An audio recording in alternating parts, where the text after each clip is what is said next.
From Wish TV and the All Indiana Podcast Network, this is the News 8 Daily 8 Podcast, a Wish TV News 8 update. Hi, this is Hannah Mordeau, and this is a special edition of your News 8 Daily and Daybreak Drive-In for Friday, January 16th. Hoosiers heat up in Miami with long lines for rally towels in B-Town. We hear from a man who wants to be mayor in Indianapolis, and a data center debate delay. All that next. First, though, weather. We have some snow this morning, really cold temperatures. It could be an issue for the morning drive. Here's meteorologist Marcus Bailey with what you need to know. And I don't think this is going to be a huge deal. Here's Storm Tracker. We've got, these snow showers that are moving through. There could be some heavier bursts at times. We're not going to go crazy here. But when you get a burst here or there, it could lower visibility for maybe a few seconds, maybe a few minutes. And then that obviously would accumulate a little bit more quickly. And so that's what we'll be watching here for much of the morning hours as this warm front kind of sags south. So it's kind of a 1-2 punch. You've got this system here. You've got another cold front and boundary that's working over across the Mississippi River that will also squeeze out some snow. So Storm Track 8 Futurecast as we go hour by hour from now through mid-morning. I think this first wave is gone by around 8 or 9. Again, the concern is because it's a slow mover, it's going to be around for some of the early commuters. And then we'll move another wave of snow in here midday into the afternoon. That could lay down, again, another quick coating before the evening drive. And then the rest of the evening, I think we've got some of these spotty snow showers here. They're very much hit and miss and very light. We haven't really changed the forecast here for accumulation.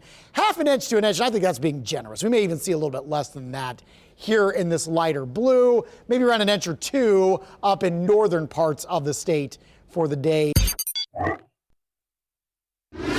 Public comment will now be taken next month about the proposed data center in the Martindale-Brightwood neighborhood. The company Metroblocks wants to rezone the land for the project. The neighborhood group, One Voice Martindale-Brightwood, asked the city to delay the hearing yesterday. The group wants more information on the plan from the company and also wants the City County Council to first consider regulations on data centers, despite stiff opposition. The council member who represents the Martindale-Brightwood neighborhood strongly supports it. No, it's not the answer when we have a blighted community that's been there vacant for over 40 years. No one's coming to that particular property to invest in it. It's zoned for industrial use, and the fact of the matter is this could be a game changer for our community and our city. We're not against developing. We know, technology. We know that we have to have data centers, but why there? That's our main thing. Why here? I know there's been a vacant lot, but then you got other areas you can build in. The next public hearing on the data center rezoning plan is set for February 12th. Former City County Council President Vop Osili says he wants opportunity to be a foundational piece of his campaign for mayor. He spoke to IT-mates Tim Spears for his first broadcast interview after the announcement that he's running for the position. He had a wide-ranging conversation on his successes, controversies, and vision for the future of Indianapolis. Osili has served on the City County Council since 2012.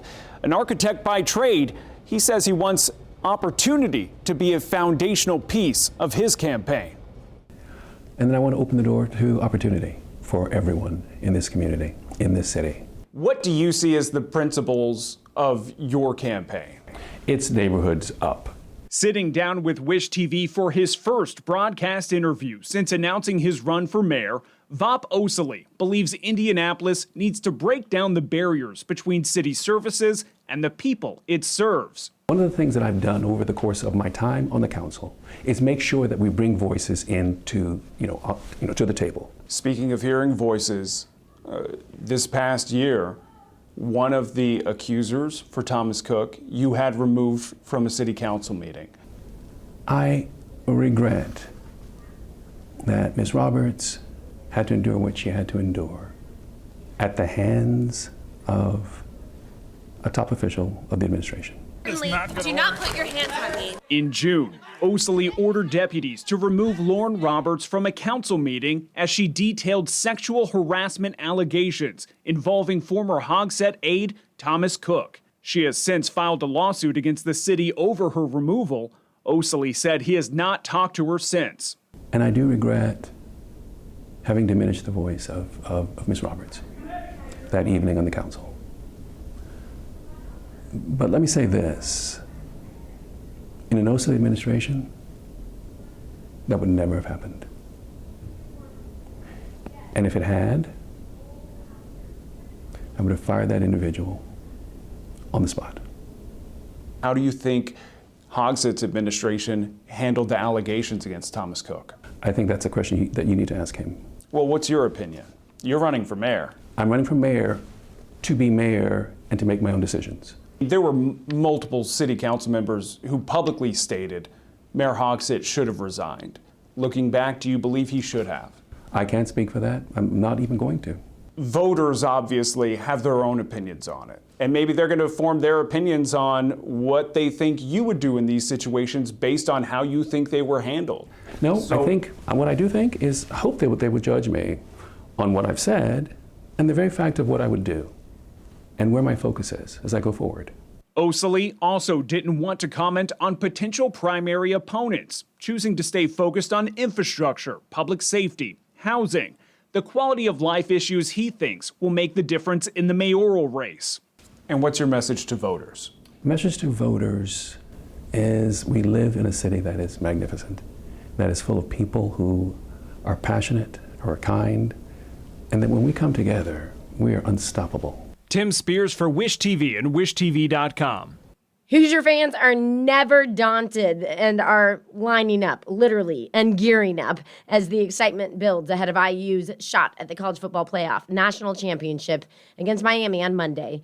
Fans waited in a line in Bloomington yesterday that snaked around campus and Assembly Hall to get their hands on rally towels the school was handing out. Big Ten football posted on X that the line was half a mile long. IU Marching 100 also on hand ahead of their own trip to Miami and halftime national spotlight.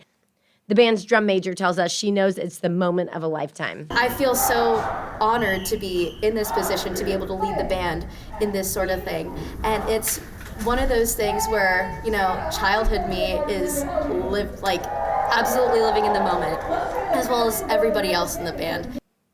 You'll be able to watch the Marching Hundreds portion of the halftime show on one of ESPN's Plus channels Monday night. The White House confirmed yesterday President Trump will be at the national championship game on Monday. Miami native and Secretary of State Marco Rubio will also be there. This will be the third time Trump's attended the game. He went in 2018 and 2020 to the title games during his first term. State Attorney General Todd Rokita is warning IU fans looking to score some last-minute tickets to the game to watch out for scams. Rokita says you should only buy tickets from official sources like Indiana University, verified vendors, or through proven third-party sellers. He says you should also be wary of prices that just seem too good to be true. If you do buy tickets, use secure payment methods like credit cards and avoid paying with cash, debit cards, or wire transfers. Indiana has a Heisman Trophy-winning quarterback, Fernando Mendoza, to lean on for Monday's national championship game, but his teammates say he makes them even better players. One of his top receivers says the quarterback's presence boosts the confidence of the whole offense. Elijah Surratt has caught at least one touchdown pass in 9 consecutive games and 15 receiving touchdowns overall. This week, he told reporters he's comfortable no matter what team the Hoosiers are up against. I'm always comfortable when you got someone like Fernando back there throwing you the ball. And then, of course, I believe in myself and the guys in the receiver room with me. So I'm always confident no matter who we're going against, no matter if it's Miami, no matter if it's Indiana State. So very, very confident in my beliefs. I understand it's going to be a challenge, of course. They're a great team. They're in the national championship for a reason. But I always go into every game being confident. Wish TV is giving you all access to the College Football Playoff Championship game and the undefeated Hoosiers. Sports Director Anthony Calhoun and Andrew Chernoff are in Miami. They're going to have live coverage for you leading up to the game. This morning on Daybreak on Wish TV, Andrew's going to join us live in our 7 a.m. hour, 8 a.m. hour as well. We're also going to have a story from Hernan Gutierrez about an 11-year-old IU fan who has a heart condition and through Team Impact has been traveling with IU through the playoff series and is going to the national championship game too. Colin Bailey's also going to tell us about watch parties here in Indiana. So please watch Daybreak. You can live stream on wishtv.com too. Okay, a state Senate committee has passed a bill that could lead to some people losing Medicaid coverage and SNAP food benefits. News 8's government reporter Garrett Berquist tells us what would change if the bill becomes law. The bill's author says it's meant to prevent waste, fraud, and abuse, but the state's own Medicaid director says he can't provide any numbers on that. Much of the bill is meant to bring Indiana into compliance with work requirements in the One Big Beautiful Bill Act. It bans undocumented immigrants from using either SNAP or Medicaid, even though they're already ineligible. The Family and Social Services Administration would have to check your eligibility every 6 to 12 months. My concern is that if we don't check more frequent, that our state payment error rate is going to increase, which is going to charge us even more to our general fund and payment penalties under H.R. 1. So right now, under H.R. 1, that threshold's 3% in SNAP and 6% on Medicaid. So to put that in perspective, if we took those numbers right now, Indiana's payment error rate would be we would owe about $143 million to SNAP in penalties, and on the Medicaid side, it'd be $2.25 billion with a B. And so that's why we're heavily focused on this. That error rate refers to improper payments. They can include simple paperwork errors as well as more serious issues. The FSSA oversees both SNAP and Medicaid benefits in Indiana. Democrats on the panel questioned Secretary Mitch Robe over waste, fraud, and abuse allegations. How many people violated federal law and state law that have been referred to the AG to be prosecuted because they never were supposed to be on this program, the Medicaid program? I don't know that answer, Senator. I don't appreciate any discussion in Indiana that is not accurate and it does not clearly articulate the language in the bill. I urge the public and I urge my colleagues to read the content of the bill, not just the noise and the messaging on the bill. The bill also ends Indiana's participation in so-called expanded categorical eligibility for SNAP. That means you automatically qualify if you already receive materials related to welfare benefits. Legislative analysts estimate that language could remove more than 3,000 households from the program. Hunger relief advocates say that policy and the citizenship checks could kick otherwise eligible people off of food stamps. If we have kids who are eligible, I'm not sending an EBT card to my 14-year-old son. That is a bad idea, right? You're going to send it to a parent. You're going to send it to the adult, the one who's doing the grocery shopping. But this bill would change that, which would potentially penalize mixed status households with less benefits or potentially being ineligible. So right now, under this bill, all we would do is treat households with illegal aliens just like we treat households with Hoosiers and U.S. citizens. That's it. We would hold them to the same scrutiny and the same checks and the same eligibility requirements regarding household income. The bill now moves to the full Senate. This is the top priority for Senate Republicans. Governor Mike Braun endorsed it in his State of the State speech on Wednesday night. At the State House, I'm Garrett Bergquist for Wish TV and WishTV.com.